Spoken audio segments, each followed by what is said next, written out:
Olá pessoal do canal Brasil Notícias, hoje é 30 de março de 2019 e eu vou trazer uma matéria para vocês aqui que é uma conquista, é uma vitória, é uma porrada, é um chute, é uma voadora, como diz o povo aqui o pessoal aqui do norte fala assim, na caixa torácica, né? Na caixa dos peitos, como diz o povo aqui no Nordeste, né? Foi uma porrada na caixa dos peitos da galera da esquerda aí, né? Tinham conseguido uma liminar proibindo o governo Bolsonaro, né, na comemoração do famigerado golpe, que eles tanto chamam de golpe. Eu particularmente não acho que foi um golpe não, né? E graças a Deus a minha fonte viveu esse período, né? Eu não li nos livros do MEC, meu pai, por exemplo, né, para assim dizer, e meus tios, que viveram esse período, e a história que eu ouço deles não é a mesma que está nos livros do MEC, transformando aí guerrilheiros em heróis. Bom, vamos à matéria aqui, deixa eu me ver. Papapi. Justiça caça liminar que proibia o governo de comemorar golpe de 64. Se inscreve no canal, aperte as notificações daquele já bacana, comenta, compartilha e vamos à matéria.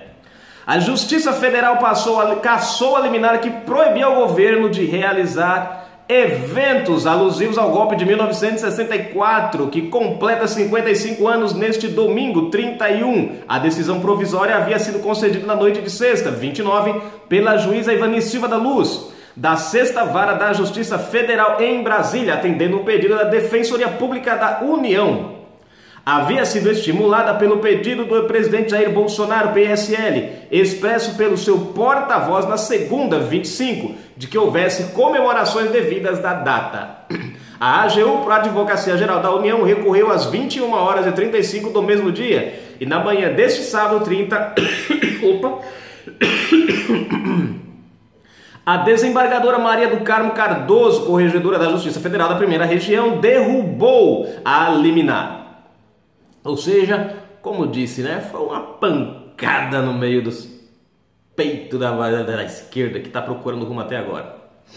O pedido original da Defensoria sustentava que quaisquer eventos relacionados ferem a memória e a verdade históricas, argumento refutado pela desembargadora. O Estado democrático de direito pressupõe pluralismo de ideias e projetos, escreveu, completando que o dia 31 de março de 1964 sempre foi objeto de lembrança pelas Forças Armadas, ou seja, é algo que as Forças Armadas não comemoram de hoje, né? A esquerda só se manifestou contra isso, gente, essa comemoração, por conta que é Bolsonaro quem está na frente do país. Mas até hoje eles nunca se preocuparam com isso. Então vocês veem como eles são, né? Tendenciosos, né? Eles procuram, enfim... A liminar acatava o pedido para que não fosse lida a ordem do dia relativa ao dia 31 de março, publicada na quarta, 27, pelo Ministério da Defesa. O texto não cita o caráter autoritário da ditadura que se seguiu ao golpe, encerrada apenas em 1985, mas coloca o processo em perspectiva histórica e celebra a volta da democracia após a anistia de 1979. Bom, gente, tá aqui a matéria, né? A comemoração poderá ser feita amanhã, e eu estava contando com isso.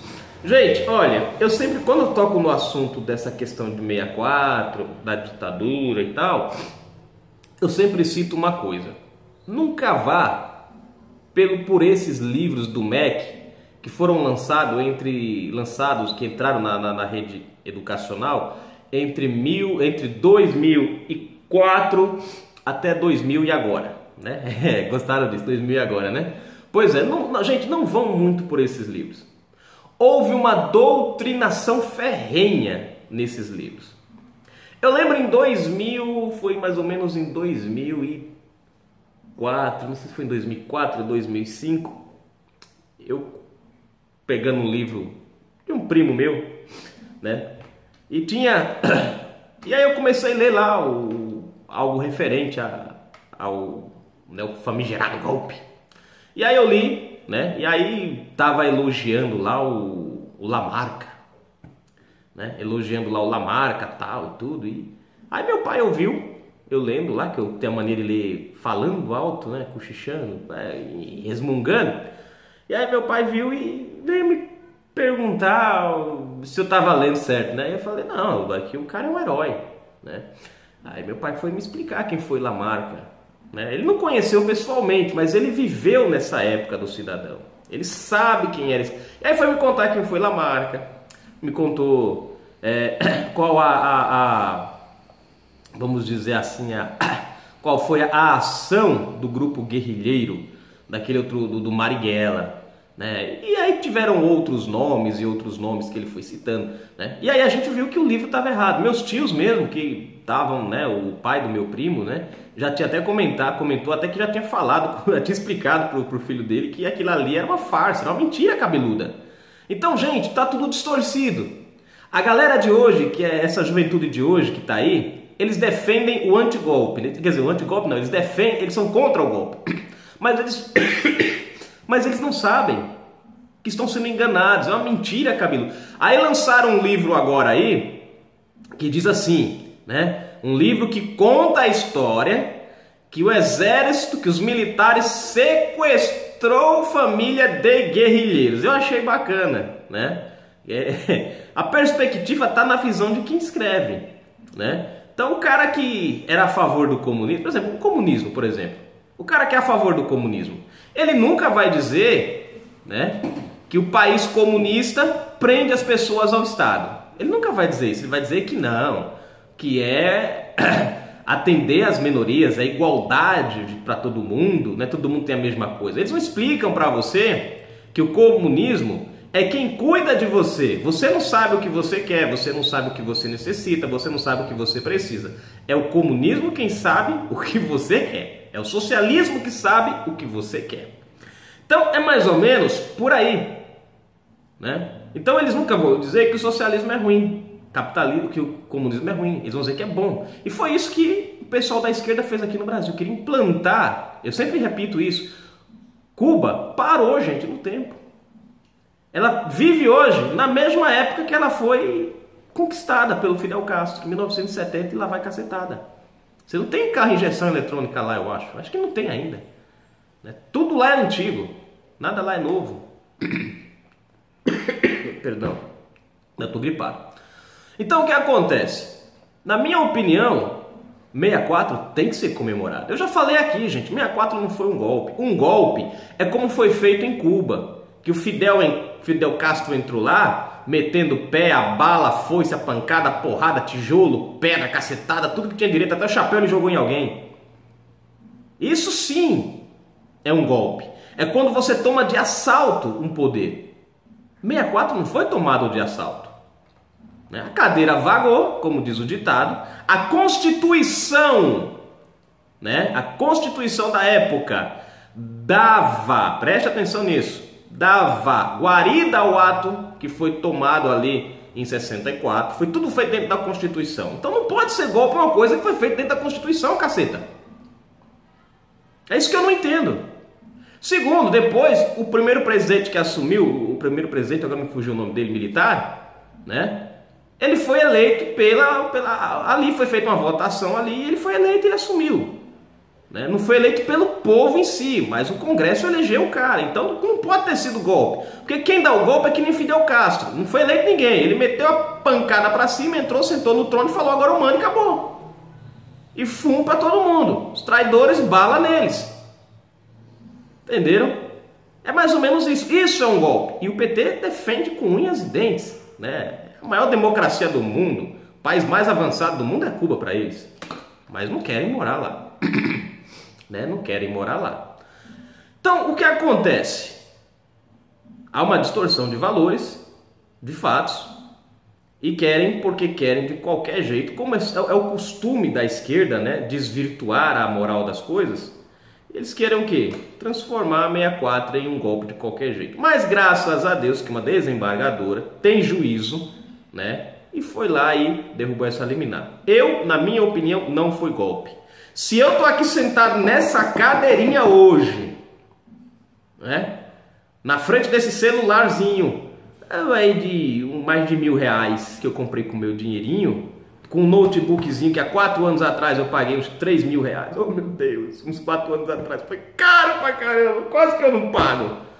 Mas eu comprei com o meu dinheiro, foi graças à intervenção militar. Porque se não tivesse ouvido intervenção militar, nem eu teria esse celularzinho para falar, meu Szinho 7, que eu gosto tanto. Qualidade boa de imagem e som para falar com vocês. Não tinha esse notebook meu aqui que eu paguei caro nele, que até hoje eu sinto no bolso quando eu lembro. Não teria. Por quê? Porque tinha se implantado o comunismo. Provavelmente, acho que nem notebook nós teria aqui no Brasil. Talvez a gente tivesse uma lanterninha, quem sabe, sei lá, né? Ou um Ericsson daquele bolachão, daquele que... desse tamanho, sei lá. Vocês lembram aquele Ericsson antigo? Aqueles Gradiente, Motorola? Você colocava na cintura, na hora que ele vibrava, você pendia pro lado assim. Parecia um tijolo aqui. Então era mais ou menos pra gente viver isso. Então hoje, se eu posso sentar nessa cadeira e ter meus equipamentos para trabalhar, para fazer as minhas coisas, é sinal que o golpe, que eles tanto dizem que foi golpe, funcionou para a democracia do Brasil. Outra coisa que é bastante importante a gente entender, se fosse golpe, nós estaríamos hoje como Cuba. De novo eu vou ter que voltar a Cuba. Prestem atenção, Cuba, Fidel Castro entrou lá chamando o povo apoiando. Quando ele tomou conta do poder, ele oprimiu o povo. E aí o que aconteceu? Ele só saiu depois que bateu as botas. Depois que ele fechou o paletó, bateu as bielas, foi que ele saiu do poder e deixou o irmão dele. Agora tá um tal de Miguel lá, que eu não sei quem é esse cara ainda não, nem pesquisei nada sobre ele ainda. Mas eu vou pesquisar depois para poder falar melhor. Né? Mas enfim, a questão é o quê? A questão é que se fosse um golpe, gente, os militares saíram do governo sozinhos. Ninguém derrubou eles, não. Né? Ali em 1978, 1979, o próprio governo militar, e não me venha com papo furado de pressão, que não foi não. Que aqui eu não sou nenhum besta não, para ser iludido por conversa de livro do MEC ou doutrinação né? Porque eu sei que tem muita gente aí que vai dizer, porque não. Nessa época de 1979 em diante, o próprio governo militar começou a fazer a transição até 1985, né? E depois em 1988 foi a primeira eleição para presidente. E por incrível que pareça, foi o primeiro impeachment também no Brasil, né? Foi a primeira eleição e foi o primeiro impeachment. E aí é que está a questão. A ditadura foi péssima, segundo eles, mas foi a época que o Brasil mais cresceu.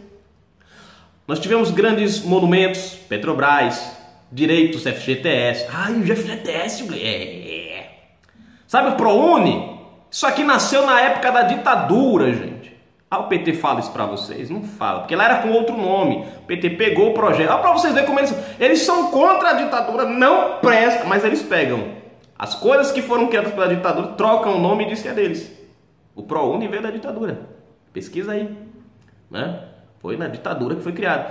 A maioria dos direitos trabalhistas foram conquistados na época da ditadura. Pomba, se foi na ditadura, como é que ela pode ter sido uma porcaria de ruim? Não entendo isso.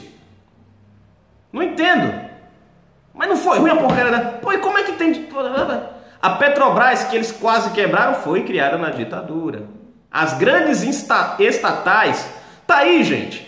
A única época que as estatais funcionaram no Brasil foi na época da ditadura. Tá aí.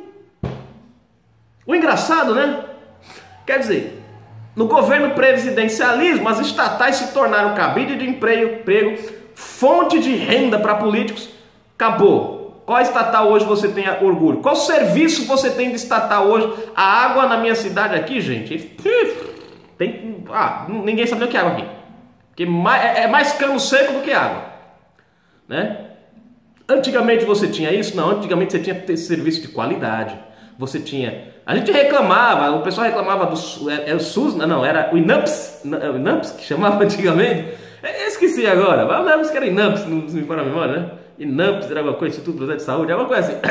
Instituto Previdenciário de Saúde. Aí tinha o INAMPS, tinha o INPS, né? Tinha outros negócios aí que veio da época do... Mas funcionavam muito melhor do que o que nós temos hoje. Eu não entendo isso. Como é que as coisas funcionavam num governo que não presta e num governo que é bom, nós temos uma porcaria de serviço. É estranho essa crítica, essa raiva da esquerda miserável. Mas tá aí, gente. Segurança no Brasil na época do governo militar era ótima. O cara podia andar 2 horas da manhã que ele não estava preocupado. Antigamente a gente via, eu lembro, né, meus pais chegavam às vezes 1h30 da manhã em casa, 1h, porque eles iam para o cinema. Depois do cineminha, né, isso em São Paulo, era garotão, criança ainda, 6 anos, 5 anos, né, eles iam e voltavam, chegavam tarde, né, mas tinha segurança. Né? Você tinha viatura na rua, as pessoas tinham, os bandidos tinham medo. Para assaltar uma pessoa naquela época, eles procuravam um beco, um lugar escuro, onde não tivesse ninguém. Hoje não, hoje o cara assalta a luz do dia, cheio de gente, não tá nem aí. Mano, passa, perdeu, acabou. Acabou, hoje é assim. Eu não entendo, gente. Mas enfim, o importante é que Bolsonaro vai poder comemorar. E eu aqui vou dizer, comemora mesmo, porque eu sei que tem gente que vai criticar, pode criticar, mas é como a juíza que deu a autorização, é pluralidade de ideias.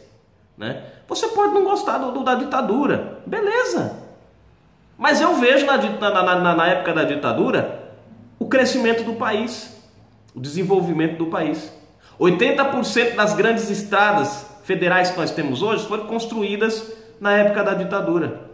Agora, depois da ditadura, né, o que aconteceu? Uma malha ferroviária que Bolsonaro essa semana leiloou, 30 anos para ser construída, gente. E não foi construída. E o que não foi feito em 30 anos passou para a iniciativa privada e vai ser feito em 2 anos. Bexiga. Isso é o que então? Quer dizer, uma coisa passa 30 anos na mão do governo e não sai do lugar. Aí vai passar para a mão, aí em 2 anos anda. Quer dizer, passaram 30 anos comendo do nosso dinheiro. Vejam só, 30 anos, pode-se dizer, de governo presidencialista. 13 anos dos quais na mão do PT. Né? O que foi que o Brasil conquistou? Pessoal, só para encerrar. Faça uma pesquisa, você mesmo que é de esquerda aí, faça uma pesquisa nos anos 1964 aos anos 1988, que é quando o primeiro presidente, Fernando Collor, ganha a eleição e assume, e a gente passa literalmente para o presidencialismo. Veja o que o Brasil conquistou entre malha rodoviária, malha ferroviária, fluvial, o crescimento e o avanço na área de tecnologia. Pesquise as estatais, como elas eram administradas, como elas funcionavam. Né? A questão do petróleo no Brasil, como que era naquela época. Pesquisem essas coisas. Aí depois, vocês peguem e façam uma pesquisa separada, de 1998 até 2019. Faça você mesmo a pesquisa, depois você me diga o quanto o Brasil cresceu na época da ditadura e o quanto o Brasil se ferrou na época do presidencialismo. Principalmente nos 13 anos do PT. É a parte que nós vamos pro fundo do poço mesmo. E aí é onde você vai ver. Quer dizer, tem gente que vai ver, mas não vai aceitar, né? Não vai aceitar de jeito nenhum. Eu só quero que você me mostre 3 monumentos construídos no presidencialismo ou no governo PT, que são históricos. Eu só vou dar um para vocês aqui, ó. Cristo Redentor. Eu nem vou citar os outros, nem as grandes obras que foram feitas, porque no governo militar a obra começava e a obra terminava. No presidencialismo, como por exemplo, nós temos aqui, no começo do governo Lula, aqui em Pernambuco, se me falha a memória, uma hidrelétrica, que era para levar poucos anos, já levam, ó, já consumiu 4 vezes o valor dela. Eu nem sei se está em andamento mais, se já largaram para as baratas, aí não sei. Eu só sei que no presidencialismo a coisa começa e não termina. Na ditadura começava-se e terminava-se. Se fossem fazer um Cristo Redentor hoje, nós estaríamos na letra C ainda. Canal Brasil Notícias trazendo informação até você. Eu sei que tem gente que vai ficar com raiva. E viva 64!